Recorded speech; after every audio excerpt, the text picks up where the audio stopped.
प्यारे बच्चों, लाख की चूड़ियाँ पाठ के अंतिम चरण की व्याख्या हम पढ़ चुके हैं।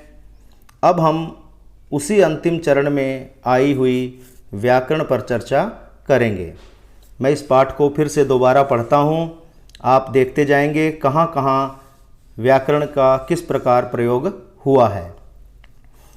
कुछ देर फिर शांति रही। शांति, शांति जो शब्द है ये भाववाचक संज्ञा है, ठीक है। और शांति शब्द को और क्या कह सकते हैं? मौन कह सकते हैं, चुप्पी कह सकते हैं और सन्नाटा भी कह सकते हैं। मैंने इधर उधर दृष्टि दौड़ाई। मैंने शब्द सर्वनाम है, किसके लिए प्रयुक्त हुआ है? जनार्दन के लिए। तो जनार्दन क्योंकि संज्ञा है, संज्ञा के लिए इस शब्द का प्रयोग हुआ है, तो यह सर्वनाम है।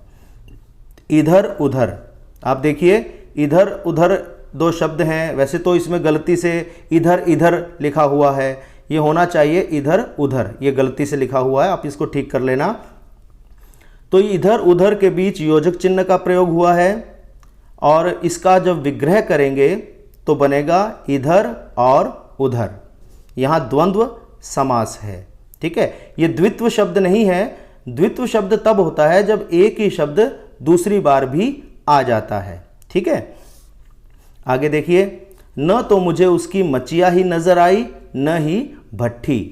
जो नजर शब्द है ये उर्दू का शब्द है। आजकल काम नहीं करते काका, मैंने पूछा। काका के बाद ये जो चिन्ह लगा हुआ है इसे प्रश्नवाचक चिन्ह कहा जाता है। और मैंने पूछा, पूछा के बाद पूर्ण विराम का प्रयोग हुआ है। नहीं लला, लला जो शब्द है इसके बाद अल्प विराम लगा हुआ है। नहीं लला, काम तो कई साल से बंद है। काम को और क्या कहते हैं? काम को कार्य कहा जाता है, कर्म भी कहा जाता है और काज भी कहा जाता है, ठीक है। मेरी कई साल से बंद है। बंद जो शब्द है इसका विलोम क्या होगा? खुला। बंद का विलोम खुला। मेरी बनाई हुई चूड़ियाँ कोई पूछे तब तो गांव गांव में कांच का प्रचार हो गया है। गांव गांव, यहाँ देखो बच्चों एक ही शब्द दूसरी बार भी आ रहा है, इसे कहेंगे द्वित्व शब्द, ठीक है। और गांव गांव, इन दोनों के बीच योजक चिन्ह का प्रयोग हुआ है। गांव गांव का जब हम विग्रह करेंगे तो विग्रह बनेगा प्रत्येक गांव।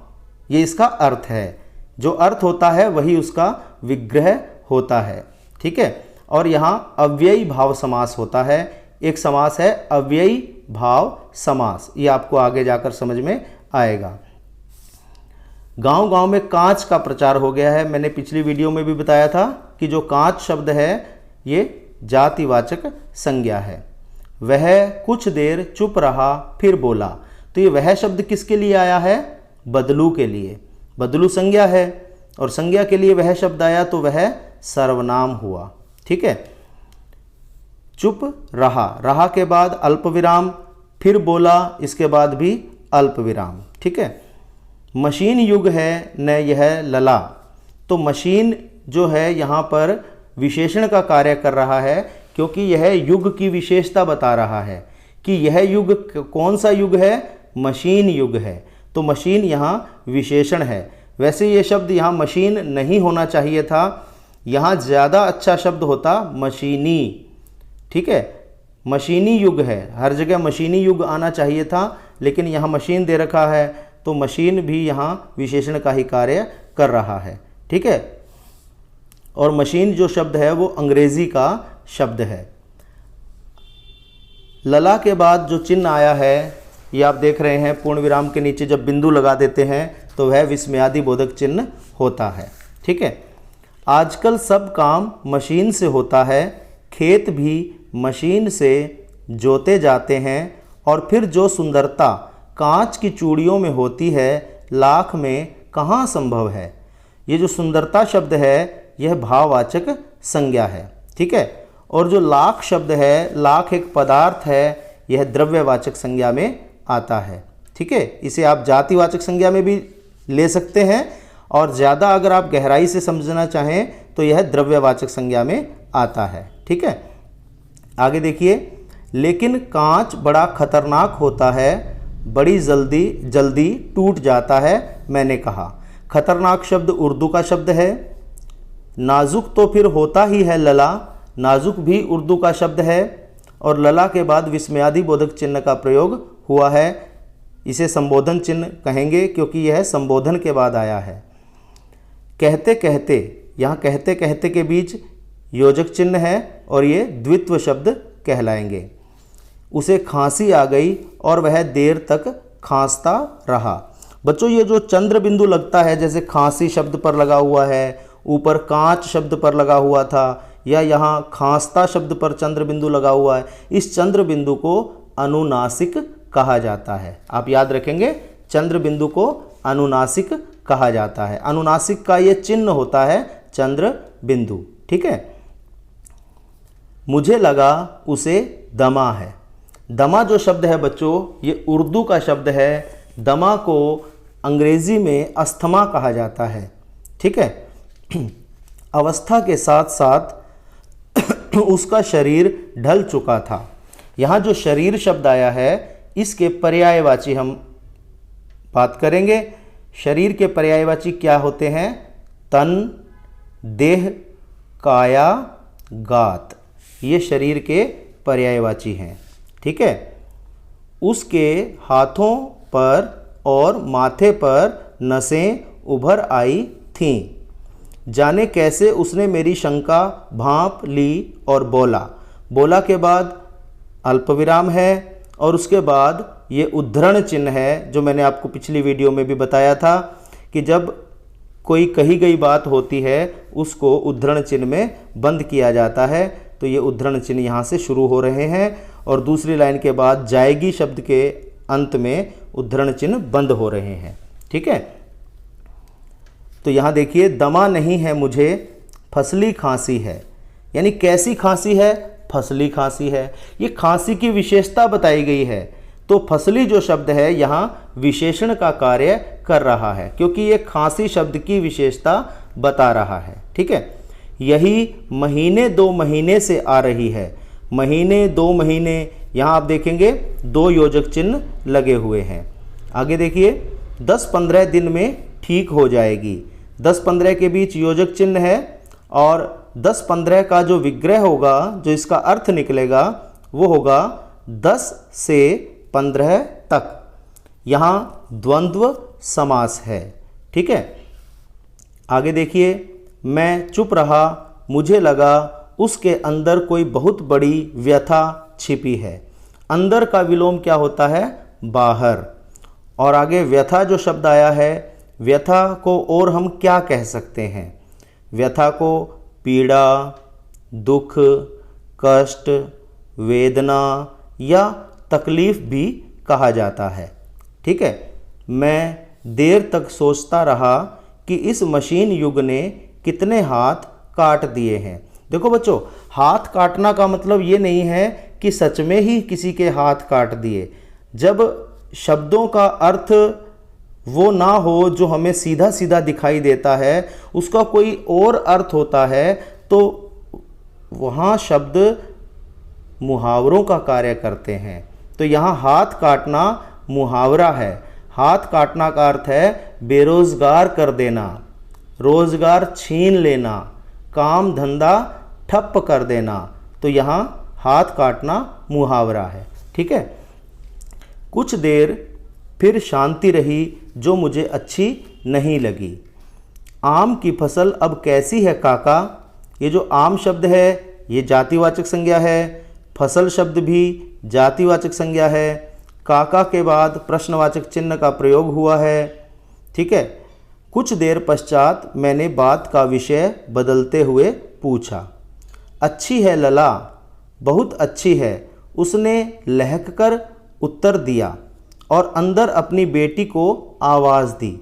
यहाँ जो आवाज़ शब्द है ये उर्दू का शब्द है। आगे देखिए, अरी रज्जो, रज्जो लड़की का नाम है। किसी भी व्यक्ति, वस्तु, स्थान या प्राणी का नाम हो तो वह व्यक्तिवाचक संज्ञा होता है। तो रज्जो यहाँ व्यक्तिवाचक संज्ञा है। ठीक है। लला के लिए आम तो ले आ, फिर मेरी ओर मुखातिब होकर बोला। मुखातिब उर्दू का शब्द है। माफ़ करना लला, जो माफ़ शब्द है ये भी उर्दू का शब्द है। तुम्हें आम खिलाना भूल गया था। नहीं नहीं काका, आम तो इस साल बहुत खाए हैं। वाह वाह, यहाँ वाह वाह के बीच में योजक चिन्ह आ रहा है और ये द्वित्व शब्द हैं। बिना आम खिलाए कैसे जाने दूंगा तुमको। तुमको के बाद प्रश्नवाचक चिन्ह का प्रयोग हुआ है। अब आगे देखिए। मैं चुप हो गया, मुझे वे दिन याद हो आए जब वह मेरे लिए मलाई बचाकर रखता था। गाय तो अच्छी है न काका, मैंने पूछा। गाय शब्द जातिवाचक संज्ञा है। कोई भी पशु हो वह जातिवाचक संज्ञा में आता है। गाय कहाँ है लला, 2 साल हुए बेच दी, कहाँ से खिलाता। इतने में रज्जो उसकी बेटी अंदर से एक डलिया में ढेर से आम ले आई। यह तो बहुत है काका। यहाँ काका के बाद आप देखेंगे विस्मयादि बोधक चिन्ह है। इतने कहाँ खा पाऊँगा। यहाँ कहाँ के ऊपर चंद्र बिंदु है, पाऊँगा के ऊपर चंद्र बिंदु है, ये अनुनासिक है। ठीक है। पाऊँगा के बाद प्रश्नवाचक चिन्ह है और मैंने कहा, कहा के बाद पूर्ण विराम है। वाह वाह, यहाँ वाह और वाह के बीच योजक चिन्ह है और वाह वाह के बाद विस्मयादि बोधक चिन्ह का प्रयोग हुआ है। वह हंस पड़ा। शहरी ठहरे न, मैं तुम्हारी उम्र का था। उम्र ये गांव की बोली में बोला गया शब्द है। उम्र शब्द होता है, उर्दू का होता है। मैं तुम्हारी उम्र का था तो इसके चौगुने आम एक बखत में खा जाता था। बखत भी गांव की बोली में बोला गया शब्द है। ये वक्त शब्द होता है, ये भी उर्दू का शब्द है। आप लोगों की बात और है, मैंने उत्तर दिया। अच्छा बेटी, लला को 4-5 आम छांट कर दो। बेटी, ये जो बेटी शब्द है, बेटी के पर्यायवाची क्या होते हैं, समानार्थी क्या होते हैं, बेटी को और क्या कहते हैं। बेटी को पुत्री, तनया, तनुजा, आत्मजा, कुमारी या नंदिनी भी कहा जाता है। ठीक है। लला को 4-5 आम छांट कर दो। 4 और 5 के बीच योजक चिन्ह का प्रयोग हुआ है। 4-5 का विग्रह होगा 4 या 5। यहाँ द्वंद्व समास है। ठीक है। और एक बात आप ध्यान रखें, जैसे जब 2 शब्द दे रखे हों और दोनों शब्द संख्या के हों, जैसे यहाँ 4-5 है, कहीं 10-12 हो सकता है, कहीं 2-4 हो सकता है। तो जब 2 शब्द संख्या वाले हों तो और उन दोनों संख्याओं के बीच में अंतर 1 का ही हो, जैसे 4-5 2 शब्द हैं, दोनों ही संख्या के शब्द हैं और दोनों में अंतर कितना है, 4 और 5 में 1 का अंतर होता है। 5 में से, बड़े में से जब छोटे को घटाएंगे तो हम देखेंगे अंतर निकल आएगा। तो 5 बड़ा है, 4 छोटा है, 5 में से 4 घटाएंगे तो 1 बच गया। तो दोनों में अंतर जो है 1 का है। जब अंतर 1 का होता है तो हम जब विग्रह करते हैं तो या लगाते हैं, हम ये कहेंगे 4 या 5। ठीक है। अगर अंतर 1 से ज़्यादा का हो, 2 का हो, 3 का, 4 का, 10, 20, 50, 100, अंतर जब 1 से ज़्यादा का हो तो वहाँ से और तक लगाया जाता है। जैसे अगर ऐसे हो 10-12 तो 10-12 में एक संख्या है 10 और दूसरी संख्या है 12, तो दोनों संख्या वाले शब्द हो गए। इन दोनों में से जो 12 है ये संख्या बड़ी है। 12 संख्या में से 10 संख्या को घटाएंगे तो आपके पास 2 बचेगा। तो यहाँ अंतर आपका 2 का हो गया। जब अंतर 1 से ज़्यादा का होता है जैसा कि इसमें है, तो वहाँ हम विग्रह करते समय पहले छोटी संख्या को लिखते हैं, फिर से लगाते हैं, फिर बड़ी संख्या को लिखते हैं और फिर तक लगाते हैं। जैसे 10-12 तो छोटी संख्या है 10, तो हम इसका विग्रह करेंगे 10 से 12 तक। ठीक है। जैसे मान लो अंतर 10 का हो, हमने कह दिया कि 40-50 की कक्षा में 40-50 बच्चे बैठे हैं, तो 40 और 50 दोनों संख्या वाले शब्द हैं और इनमें से 50 बड़ी संख्या है, 50 में से छोटी संख्या 40 घटाएंगे तो आपके पास 10 का अंतर आता है, ठीक है। तो ये अंतर आपका 1 से ज़्यादा का हो गया। तो अब जब विग्रह करेंगे तो हम 40 या 50 नहीं लिखेंगे, हम लिखेंगे 40 से 50 तक, ठीक है। ये आपको ध्यान रखना है। तो 4-5 आम छांटकर 2 सिंदूरी वाले देना, देखो लला कैसे हैं के बाद प्रश्नवाचक चिन्ह है, इसी साल यह पेड़ तैयार हुआ है। बच्चों इस शब्द को तैयार बोलना है। मैंने देखा है बहुत सारे बच्चे तैयार बोलते हैं, तैयार नहीं है, ये शब्द है तैयार, ठीक है। तैयार बोलना है इसे। रज्जो ने 4-5 आम अंजलि में लेकर मेरी ओर बढ़ा दिए। आम लेने के लिए मैंने हाथ बढ़ाया तो मेरी निगाह एक क्षण के लिए उसके हाथों पर ठिठक गई। निगाह के लिए मैंने बताया था दृष्टि का अर्थ भी निगाह होता है और नज़र का अर्थ भी निगाह होता है। तो दृष्टि, निगाह और नज़र ये तीनों पर्यायवाची शब्द हैं, ठीक है। गोरी गोरी कलाइयों पर लाख की चूड़ियाँ बहुत ही फब रही थीं। गोरी गोरी एक ही शब्द 2 बार आ गया, द्वित्व शब्द है और दोनों शब्दों के बीच योजक चिन्ह का प्रयोग हुआ है।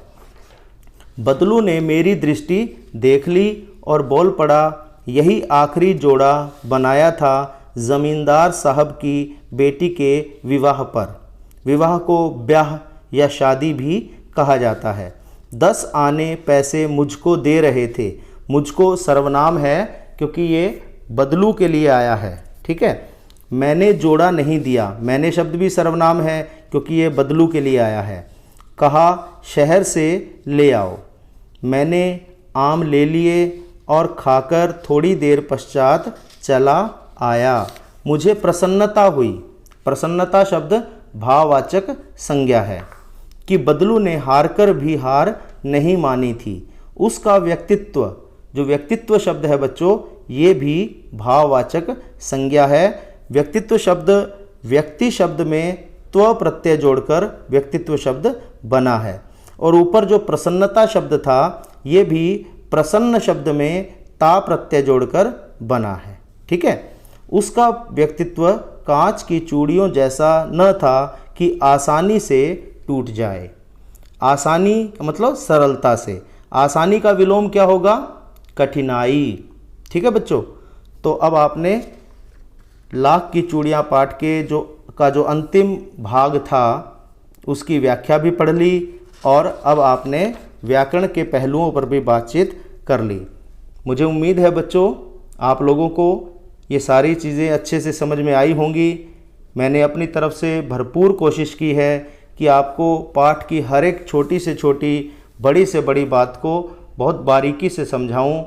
मुझे नहीं पता मैं अपने इस प्रयास में कितना सफल रहा हूं, ये आप पर निर्भर है। आप जानते हैं कि मेरी सफलता कितनी हुई है। तो आप लोगों से मेरा अनुरोध है कि पाठ को इसी प्रकार से पढ़ें। पाठ को ऐसे ही बहुत स्पीड से ना पढ़ें। पाठ की कहानी भी आपको समझनी है, लेखक के भाव को भी समझना है, आपको ये भी समझना है कि वहाँ की व्याकरण किस तरह से प्रयुक्त हुई है, ठीक है बच्चों। जब आप इस तरह से पाठ को समझेंगे, पढ़ेंगे, तो आपको इसके प्रश्नों के उत्तर करने में कभी भी कठिनाई नहीं होगी और आपके ज्ञान में वृद्धि होगी, आपके शब्द भंडार में वृद्धि होगी, ठीक है बच्चों। बहुत बहुत धन्यवाद।